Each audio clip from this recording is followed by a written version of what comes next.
Hi there, I'm Coach Kenneth. And I'm Coach Victoria. And in this video, we're going to be talking to you about what they feel when you stop chasing. This is an interesting one. This is a different take on a video that we've talked about in different ways.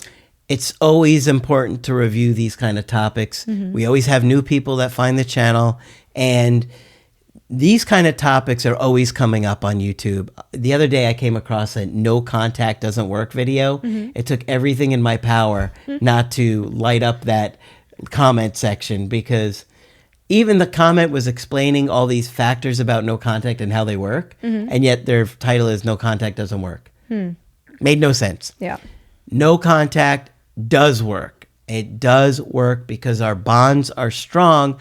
And when you stop chasing, it allows the other person to start doing something to repair things. Right. So you move from that role where you're the pursuer to now there's some space. There can be some mystery. You kind of become your own independent person away from the relationship again. When you're chasing your ex and you're chasing that relationship, your identity is still so tied in that they can't see you outside of it. Right? And there's something very attractive about somebody being in their own element. So giving somebody space can shift that power dynamic.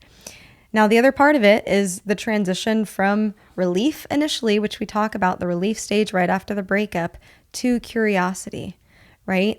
When they're in a state where they're making this decision for themselves, they're wanting space from you, they're wanting to feel independent, they want to make their own choices. Initially, they probably will say, I want to feel your absence. Yeah. I want to be alone. I And want to it do hurts. this. Oh, it hurts. It hurts. It feels Yeah. so personal. Yeah. It feels very personal. But for them, it's not as personal as it feels for you. Right, right. But throughout time, and as you become more of your independent person and an individual again, that's when that curiosity strikes up again. I wonder what they're doing. I wonder what choices they're making without me. I wonder what experiences they're having without me. I wonder what their life looks like.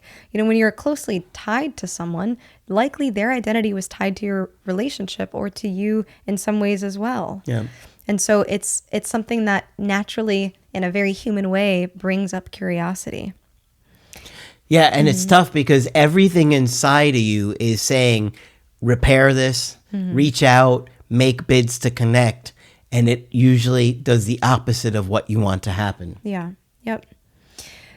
All right. The vulnerability of the dumper. So being the dumper provides a false sense of control. Initially, they're making that unilateral decision for the relationship. They feel like, okay, you know, I'm calling the shots here. But when you decide to take away your energy and your attention from it, now they can't control whether you decide to revisit this or not, right? They can only say, hey, I'm reconsidering, or hey, I'm curious to hear how you're doing, or an indirect direct, or dip their toe in, right? But they can't control what you do. If you continually chase them, you're giving them the impression that you are always available to them, right? Yep. But when you go silent, you take that control back. Right. So you have to consider that there's this delayed sense of loss in them. They don't feel like they really have lost much initially because they're feeling in control. They're making this decision. They don't fully believe that you're completely out of the picture and that they won't have another opportunity with you. Especially when you've begged and tried to change their mind for a while. Right. Right. So what can be helpful here is thinking about why it's important to stay in no contact, because many of you are thinking, my ex doesn't even care. They don't even think about me. They're in that relief stage. You know, they are not even worried about whether I'm texting them or not. That may be true initially. In all honesty, that may be true initially. But it's not usual that it lasts that way. And thinking about no contact as a whole, you have to think about more so, what is it doing to you? I know this video is more geared toward how, you know, when you stop chasing them, what happens. But when you stop chasing them, a lot happens to you as well. You take yourself outside of that kind of beggar role where you're begging for crumbs of attention from your ex, and you put yourself back in that empowered position of, I want to be around people who want to be around me. Right? And that's a more attractive kind of magnetic kind of energy. So ultimately, that's the goal that we want for you, is for you to experience that when you stop chasing and initially, we know it's hard emotionally to stop chasing because you're going to want to connect. You experience that separation anxiety, but in the very least, behaviorally, to stop reaching out to them, to stop badgering them, to stop showing up at their job or, showing up at their house. So if we can behaviorally stop doing that, that can help the other parts of us come along.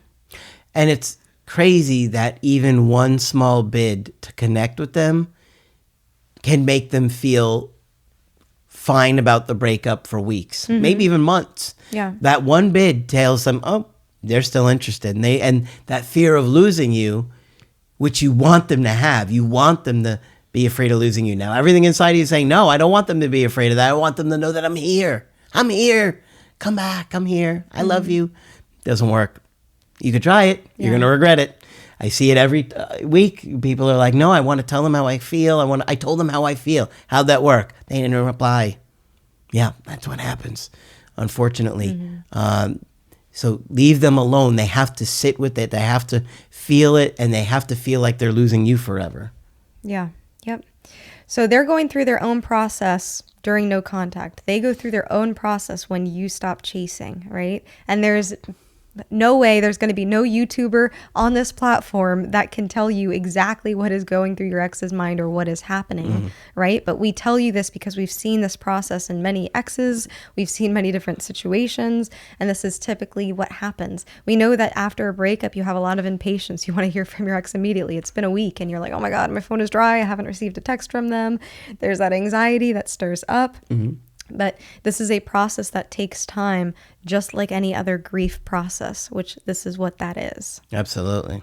So those are my 2 cents. I know I got a bit passionate about that, but we know that there's a lot of breakup advice out there, and we know that there's a lot of people that are criticizing breakup advice just as a whole because there is a lot of manipulative breakup advice, right? And ultimately, on our channel, we provide a lot of free content for you to listen, for you to learn. We provide resources from psychologists, therapists, researchers. We want you to learn and grow, and really our mission here is to educate. Our mission here is to get you to a more empowered place in your breakup, repair if that is the route that you're going down. We want to help you do that. If you are in that place where you want to do healing in a different way, we want you to heal. That's our point. Absolutely. Chasing will push your ex away. Chasing will tell them you're still there. Chasing them will actually lower their interest level. You need them to experience all the consequences that we talked about over time and to feel the loss and for them to start reaching back out to you. And if you handle things like we ask you to do and not come on too strong and take things slow and get yourself centered, you're going to be a lot more likely to reattract them and turn things around. Exactly. All right. Hopefully this one's been helpful to you. If you'd like to get our help personally, you can do that on my website, askcraig.net. I do email coaching and I do Zoom calls. Coach Victoria is also available for Zoom calls. I'm here whenever you'd like to chat. Just click on her name on top of the website to schedule with her. That's it for this video. I'm Coach Craig Kenneth. And I'm Coach Victoria. And we will talk with you soon.